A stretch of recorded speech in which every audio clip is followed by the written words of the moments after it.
Hello friends, good afternoon. সবাই নিশ্চয়ই ভালো আছেন। আজকে আমি আপনার সাথে একটা নতুন রেসিপি শেয়ার করব। সেটা হচ্ছে এই পুঁই ডাঁটা আলু দিয়ে চচ্চড়ি করব। এটা কিন্তু ঝাল চচ্চড়ি হবে। তাই এই পুঁই ডাঁটাগুলোকে আমি ভালো করে কেটে ধুয়ে নিয়েছি। আর এখানে আমি রেডি করে নিয়েছি রসুন, পেঁয়াজ, আর দেখুন কতগুলো লঙ্কা নিয়েছি।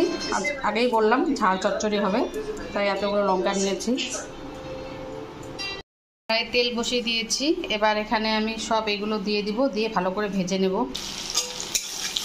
কালো জিরে ফোড়ন দিয়ে দিয়েছি, সব ভাজা হয়ে গেছে। এবার পুঁই ডাঁটাগুলো দিয়ে দিব। পুঁই ডাঁটা দিয়ে লবণ দিয়ে দিই। পুঁই ডাঁটাগুলো সেদ্ধ হওয়ার জন্য ঢেকে দিয়েছি।